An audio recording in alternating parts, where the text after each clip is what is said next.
The Reavers lining up for a titanic match with the Tritons. Revenge on their minds? Another road test, another chance to man up for the 5th-ranked men's basketball team. St. Albert takes its show on the road to TJ, only who went downtown? The Knights and Trojans tip it off with the Titans. Redemption ×2. 2 more from AL. Mighty Harlan, a jinx for the Lynx? So lace up the old high tops, it's time to run and gun. The Bluffs Sports Zone starts right now.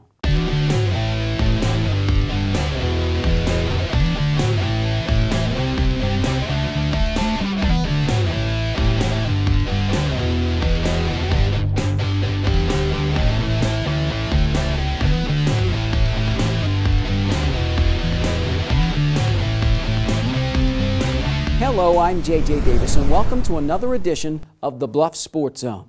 Now, I could see this one coming a mile away, and then when I found out the history, I just knew. And so it goes for the Iowa Western wrestling team. Iowa Central, a 7-time national champion, tattooed the Reavers last year 50-0, 50-0, but not this time. 5th-ranked Iowa Western, in only its 2nd season of competition, has a score to settle. Your Iowa Western Reavers! So you could say the Reavers come out on a mission. Well, mission accomplished in the first match. 125, first period. Adrian Lozano just manhandles Ben Dunker, and it's just a matter of time. It took the freshman less than 2 minutes, and just like that, Iowa Western draws first blood, up 6-0. Build your base, build your base. Josh Watts helps coach his team out to a 15-5 lead. 141, 3-3 in the third. Stephen Mincy shoots on the Reavers' Peter Stewart. The freshman gets the head out, gets 2, and the 6-3 win. Next at 149, it took Casey Einerson 48 seconds. The home team wins 3 of the first 4 matches. Casey Einerson wins by 10. The 11th-ranked Tritons come pinning back. 165, third period. Dylan Giogogan just sticks Sean Dulham, and suddenly it's 15-14 with 4 matches left. Looking around for a hero. Dan Williams wins by forfeit at 174. Next at 184. First period. Devin Peterson mauls Keenan Jackson. Iowa Western widens the gap 27-14. The home crowd, all smiles. What a difference a year makes. 197. Brandon Bradley on the bottom would not get pinned and would outgut the Reavers' Rob Myers 9-7. In fact, Iowa Central wins the last 2, but too little too late. The 5th-ranked Reavers, on the strength of 3 pins, hold off the number 11 Tritons 27-21. It's nice to beat them after they whomped us last year, shut us out like 48-0. So it's always good to come back and get a win the next year. And now we just got to keep building on it. How big was this win for you? It's another match coming into the closing of the season, so kind of just wrestle as best I can, finish up strong, see what I can do. Another master pin. Tell me about it. It was a good feeling getting out there and finally getting a win. So that's what I was looking for, get some momentum going into Nationals. I haven't had a good year so far, so hopefully Nationals kicks in and I start wrestling the way I did tonight. Where's this team at? We have quite a few individuals who I think are ready to go for the postseason national qualifier. We have a handful of other guys that need to get ready mentally, so we're going to work on that over the next week. Reaver Wrestling over on Facebook. Iowa Western goes right down the line. The Reavers make it a clean sweep against the other Iowa JUCOs, an impressive 4-0. Next up, the national qualifier. And for the Reavers, the time is now.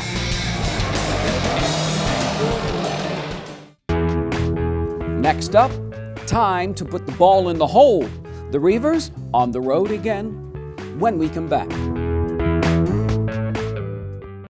At Council Bluffs Savings Bank, our goal is to help you, your families, and your businesses grow and prosper for generations. We take pride in our community, whether it's volunteering our time or helping individuals, families, and businesses succeed. We provide you with the personal service and attention you deserve. With over 220 years of banking experience, decisions are made locally. We are Council Bluffs people operating at Council Bluffs Bank to help Council Bluffs be a better place to work and live. Council Bluffs Savings Bank, hometown banking, the way it used to be. Member FDIC. What's that? I don't know. Something I kind of made. Ooh, what's it do? What do I do? Well, thanks for asking. I ring my bell and I like to dance. What do I do? Well, thanks for asking. Ow! Yeah, it still needs a little work. Anything's possible. Keep thinking. Get started on your own inventions or just play some games at inventnow.org. Pants, pants, pants. I am folding the pants. The pants are long. Do they go on my head? Do they? Do the pants go on my head? No. They go on. Everyday moments can become teaching moments because learning starts long before school does. Give your child the start they need at bornlearning.org. Did you get a call from the coach about those kids who were caught drinking? Not our guys. They know better. Yeah, they know better. Heads up, sport. Real kids are curious about alcohol. 40% tried by the 8th grade. Talk early, talk often, get others involved. This portion of the Bluff Sports Zone brought to you by Cutler O'Neill Meyer Woodring family-owned funeral home, serving Council Bluffs in southwest Iowa for over 100 years. I feel like the Reavers are not a one-dimensional team. You want to run zone? Okay, we'll set up in the half court. You want to run and gun? You asked for it. Let's run and gun. And as the season wears on, I feel like the Iowa Western men's basketball team is becoming more versatile, becoming more comfortable running different kinds of sets. And the results speak for themselves. Try 23-1, including the first 20 in a row. The latest example of a team continuing to come together on the road in Blackhawks country. And here's IWTV student Aaron Zach. Iowa Western traveling to West Burlington.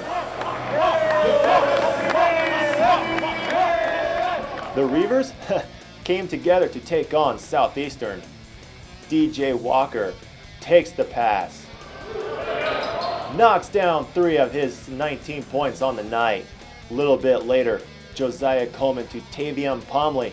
The sophomore with the pull-up 3. The Blackhawks battle right back. Dante Jackson to Joe Scott. Home team trails 13-8. Southeastern with the rock again. Warren Jones finds Jackson. Number 4 hits the 3. The freshman finishes with 16 points. Throw it here. Blackhawks down 4. Under 5 minutes left until half. Coleman drives, pulls back to find, yep, you know it, Pomley wide open to drain the 3. Visitors up 39-28. Iowa Western running its offense. Ryan Bowie drives the lane, finds the big man down low. 6'9" freshman Tyrone Houghton with 2 of his 6 points. Southeastern keeping it close. Jordan Stevens to a wide open Warren Jones. The freshman pours in 3 of his 8. Blackhawks with 1 more possession before the break. Scott with the floater. Home team trails 44-41 at the half. Ladies getting their Gangnam style dance on. Second half, Southeastern ties it up. Joe Scott with the big 3, 44 all. Blackhawks next possession, freshman Jordan Stevens takes a drive to the bank. Home team leads it 46-45. Head coach Jim Morris not a happy camper. Iowa Western regains the lead. Ryan Bowie steps back and hits it. The star freshman finishes with 15. Reavers back up 48-46. Visitors again. Coleman to Pomley, then to Bowie. Number 15, nothing but net. Iowa Western pulling away.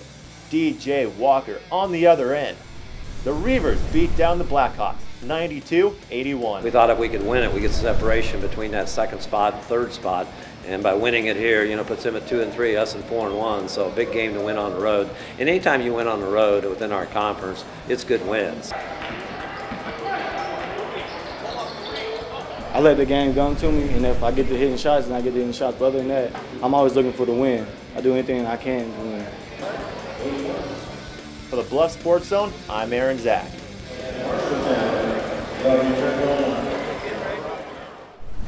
Thanks, Aaron. Meanwhile, the ladies give the Blackhawks a black eye as well. The 16th ranked Reavers sink Southeastern 80-41 Saturday, February 2nd. And as you can see on our Flex Physical Therapy scoreboard, Leah Scott leads 3 in double figures with 21. The defense allows just 18 points in the first half. Head coach Jim Turgeon said, "This is the best we've played in a while." Iowa Western runs its impressive record to 21-3. For the record, every once in a while, a couple of city teams go at it. Did just that at TJ. Fun times after the break.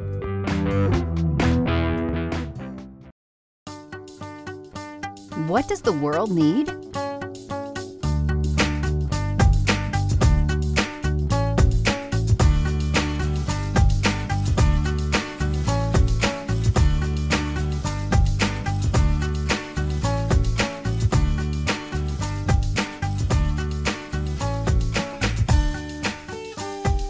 What will you become? Iowa Western. The world is waiting.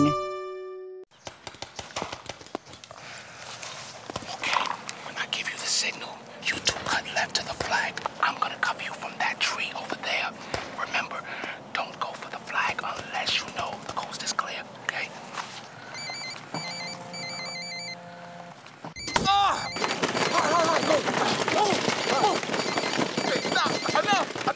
You don't have to be perfect to be a perfect parent, because kids in foster care don't need perfection. They need you.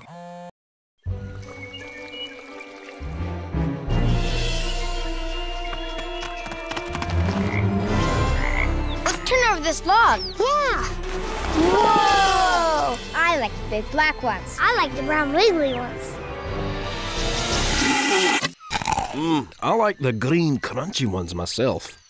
Whoa. Get out and explore nature. There's surprises everywhere. Go to discovertheforest.org. Anyone up for dessert? Hi, it's Elmo. And I'm Secretary Kathleen Sebelius. Elmo and Secretary Sebelius are here to tell you how to stay healthy this flu season. First, you learn to sneeze into the bend of your arm like this. Oh, very good. Always wash your hands really well. And remember to have a plan in case your child is too sick for school, so someone can stay home with them until they get better. Stay healthy, America.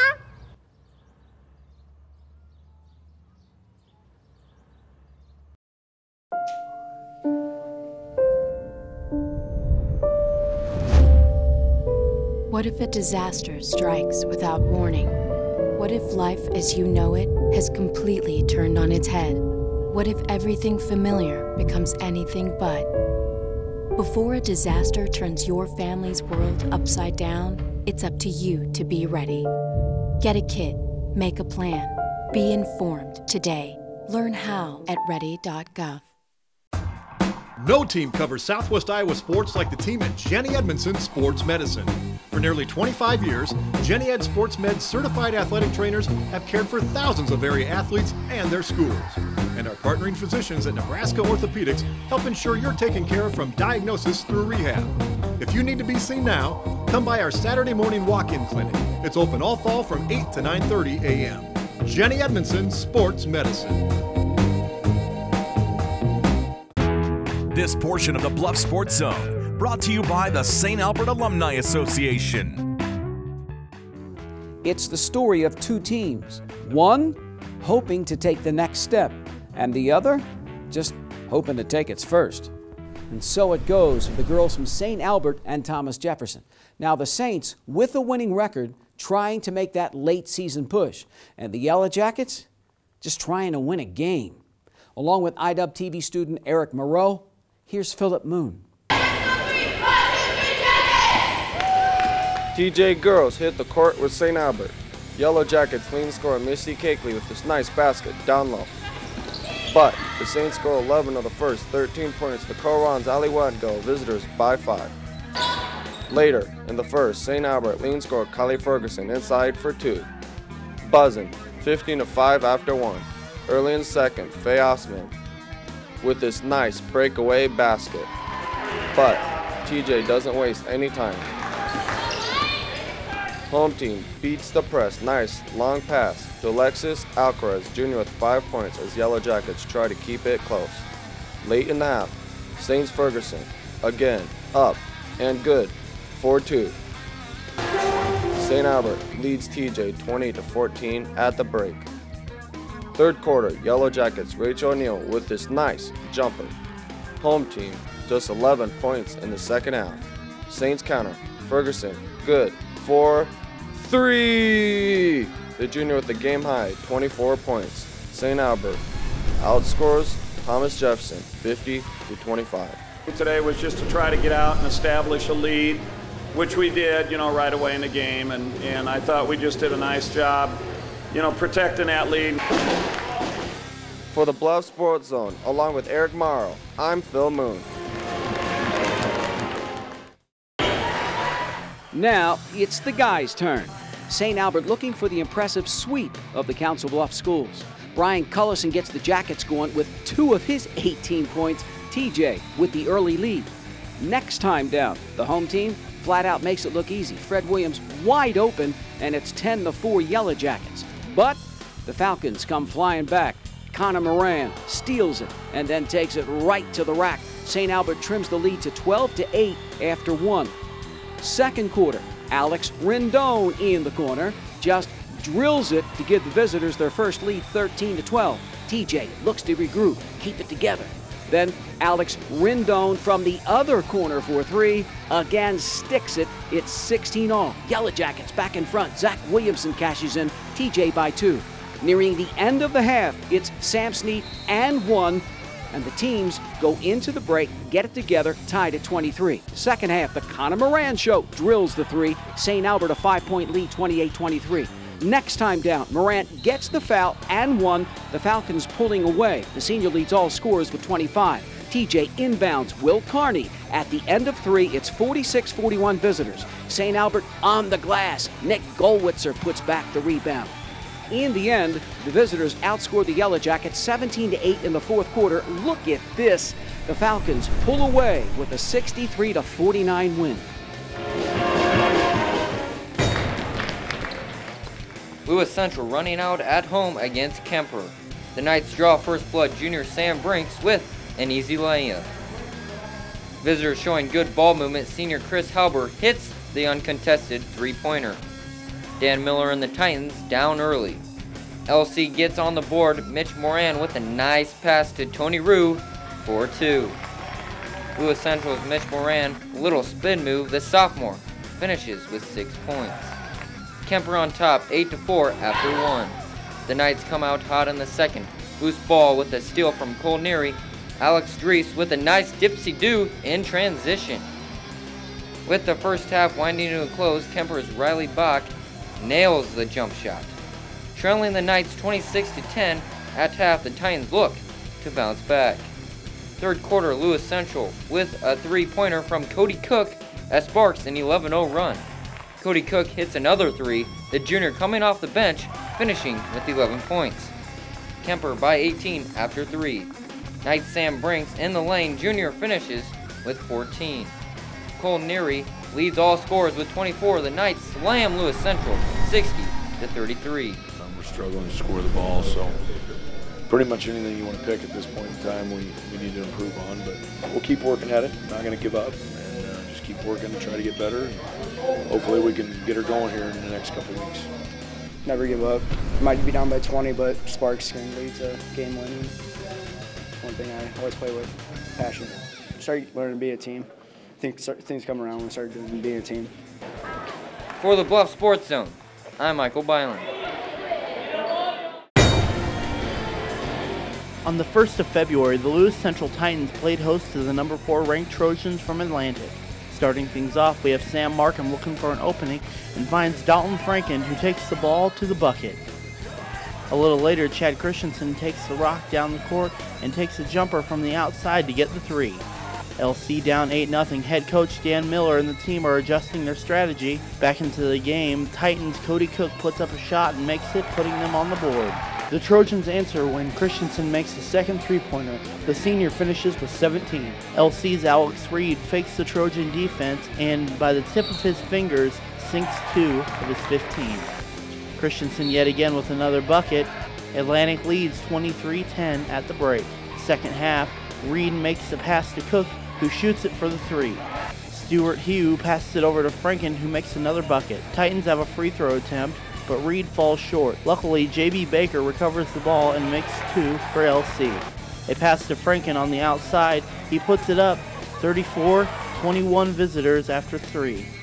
Ben Nelson and the Trojans outscore Lewis Central 46-32. Pleased with the effort and pleased with the way the kids tried to do what we asked them to do. We just, we had some missed free throws, had a few missed opportunities in close, layups and things that would have made the game a little bit tighter, but they're very talented. For the Bluff Sports Zone, I'm Sean Crawford. Thanks, Sean. It's been a rough ride for the LC boys. Then there's AL. The boys and girls host mighty Harlan next. In 1977, an 8-year-old boy picked up the game of golf from his father. The odds of that same boy then making it to the US and European Pro Golf Tours, 1 in 7 million. The odds of the Big Easy winning the US Open twice, 1 in 1.2 billion. The odds of him having a child diagnosed with autism, 1 in 110. Ernie Els encourages you to learn the signs at autismspeaks.org. Whether you're a weekend warrior or on an organized sports team, however you play, you risk injury. At Flex Physical Therapy and Sports Medicine, we specialize in the prevention, recognition, treatment, and rehab of orthopedic and sports injuries. We have 30 combined years of experience, making us Southwest Iowa's leading physical therapy clinic. At our state-of-the-art facility and using the latest technology, we'll help you get back on the field fast. So if you experience a sports injury, you need to see us first. Flex Physical Therapy and Sports Medicine, your Southwest Iowa sports medicine professionals. For you. Hey, Mom. You know, girls, I used to cheer back in my day. Ready? Okay!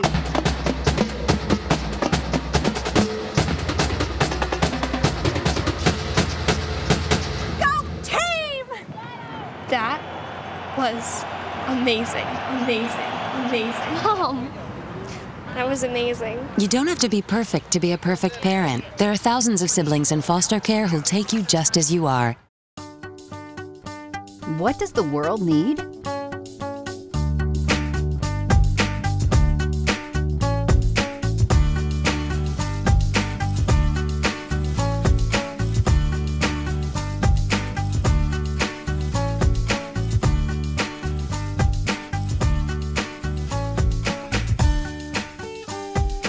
What will you become? Iowa Western.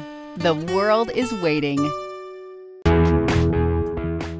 The Lynx shoot it out with the Cyclones. And what's that saying? It's not how you start, but how you finish.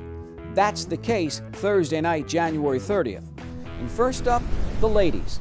AL has 6th-ranked Harlan on the ropes early. And the only question, could the home team hold on? Bouncing the Lynx way early. The Cyclones scoreless for just over 6 minutes of the first quarter. AL runs out to a 14-5 lead. Second quarter, Allie Heidoff to the bank, 16-12 home team. Harlan 6 of 24 in the first half. Jess Shaben 2 of her 9 points, and suddenly it's 16 all. Delaney Bolton bolts into traffic. Got it. The junior gets a hand for 2 of her 8 points, but AL heads into the break with a mere 20-18 lead. The visitors heat up in the third. Elizabeth Risen just sticks the 3. Harlan its first lead of the game, 28-26. The Cyclones drilled 6 trays in the second half. Jordan Mosier nails it. Visitors by a tray. The Lynx cut it to 31-30 over 2 minutes left in the quarter. Taylor Volentine with the putback. Harlan goes on an 11-0 run. 5'5" freshman Jordan Mosier and one. 37-30 just inside the fourth. In fact, the Cyclones couldn't miss in the final 8 minutes. The visitors 7 for 9. Taylor Wagner knocks down 2 of her game-high 14. Taylor Linen lights it up. 42-30 with under 6.5 minutes to go. AL without Olivia Leisinger for over 2.5 quarters. The senior, as you can see, hitting the right eye. Lauren Meeker, a solid game. Number 24 knocks down 14 and 14 rebounds. but not enough. The 6th-ranked Cyclones finding the reins. Harlan shoots down the length 61-46. Pick your poison, inside or out. Concerned about their bigs if we could try to slow them down, but gosh, their perimeters just lit it up. 6 3-pointers in the second half there and stuff. I mean, you can see why they're number 6 in the state. They did some good things. They got their first team out there. What do you take away from this game, Chad? Oh, gosh, you know, playing a ranked team like Harlan, this is only going to just make us better. Only going to make us better, and our team fought and clawed the whole time, and we grew tonight. You know, we didn't play very good Tuesday night against Duchesne, but we grew big time tonight against Harlan. The Cyclones walk away with a 17-1 record, and the Lynx head to the locker room at 15-6. Waiting in the wings, the guys. The Lynx ride out riding a 3-game winning streak. The Cyclones circling the wagons, having lost 3 straight. Second quarter, Colton Tracy goes baseline with 2 of his 8 points. AL shoots its way to an 18-15 lead under 5 minutes to go in the half. Zach Blair pours in a game-high 18, but Harlan cracks the code. The visitors run off the last 10 points of the half. Adam Jewell takes the pass, drives in with the short jump shot, and it's 19-18 Cyclones pounding the ball inside. 6'6" Trey Landsman, the junior here, 17 points. They head to the locker room with Harlan up 25-18. The Cyclones keep it coming in the third. Adam Jewell picks it off, down to Landsman. In all, a 17-zip run, the visitors 32-18. The home team held scoreless for 8 minutes and 46 seconds. Finally, Colton Tracy, AL, trails by 12. Get back going and then throw it inside 31. First-year head coach Jason Isaacson teaching, always teaching. But the damage done. Nathan Cave steps out and sticks in 2 of his 12. Harlan humbles the Lynx 54-38. I thought our kids weren't aggressive. They weren't confident out there. That, you know, stuff that they've been doing the last couple of weeks, believing in themselves, believing in each other, kind of wasn't there tonight, and that as a coach upsets you a little bit. What is it about this year's team since the beginning of the season till now? What do you sense from the guys? Well, we're having a lot of fun, you know, coming out here and playing a lot better ball than we did last year, executing everything a lot better, and just didn't happen tonight. We all get along really good, and the team seems to be playing a lot better than last year at least, so I mean, it's still kind of disappointing. Would like to be better, but things are starting to come together. Where was this team at the beginning of the season? Where is it now? The team's made a lot of strides since the beginning of the season. Biggest thing is they're much more of a team. This year's team has already won 4 more games than last season as the learning continues at AL. And you know, again, I think it all starts with culture, getting the right culture, the right attitude in place. And that's the story at AL and TJ for that matter to me. And again, it's just a question of time. Somebody say time? Well, time's up for me. Until next week. As always, for the Bluff Sports Zone, I'm J.J. Davis, and I'll see you around.